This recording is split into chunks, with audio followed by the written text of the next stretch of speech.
নিজের সন্তানের জন্য সম্পত্তি না রেখে সব সম্পত্তি বিক্রি করে ছোট ভাইকে বিদেশ পাঠিয়েছিল মেজ ভাই।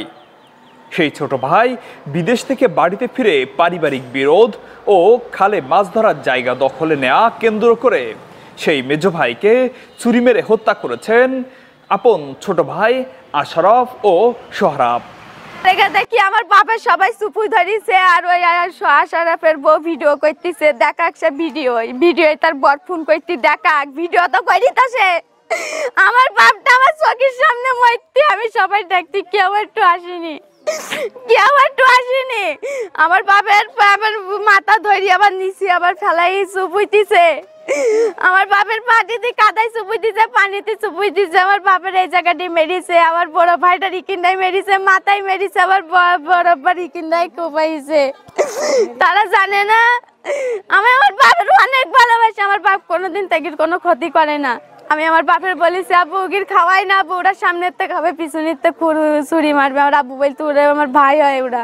এমনকি তারা বড় ভাই আবুল হোসেনকেও কুড়াল দিয়ে মেরে খালের ভিতরে কাদার ভিতর মুখ গুজে রেখেছিল।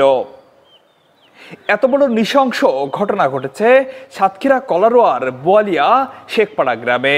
তারা আপন চার ভাই।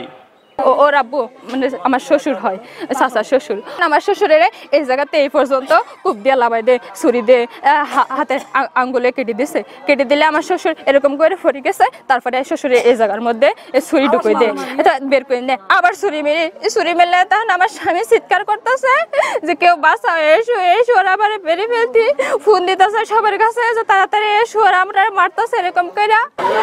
আমি আজকে এই জায়গায় এসে দেখি এই খালের মূলত এই খালে পাটা দেওয়া এবং পালা দেওয়া নিয়ে এই গন্ডগোলটা সৃষ্টি হয়। আর এই মাছ দিয়ে মাছ ভাগ করা নিয়ে আর এই আগের এই কি পারিবারিক গন্ডগোল আছে, এই পালা নিয়ে বেশি কেন্দ্র করে খুন হইল। এই যে খালটা, এই খালটার ভিতরে কেউ যেন পালা না দেয়, কেউ যেন ভোগ দখল একা না করতে পারে। খাল হলো সরকারি খাল, সবাই দখল করবে, সবাই এসে মাছ টাছ মেরি খাবে, যার মতন সে ছিপ ফেলবে, যার মতন সে হলো গানি জাল ফেলবে। দূরিতে এসে পাড়া প্রতিবাসী ধরে আজ কাজ নেই, মানুষের ইচ্ছা জাগে যে খালে এসে আজকে দূর মাছ মারবো, আজকে নেট টানবো। এইটার জন্য মানুষজন ওই পাশের মানুষজন বলে না যে এখানে আমার নেট কোমর দেওয়া আছে, ওখানে আমার পালা দেওয়া আছে, ওর পাশের জন্য না যায়, এরকম জন্য কোনো আচরণ না করতে পারে সে।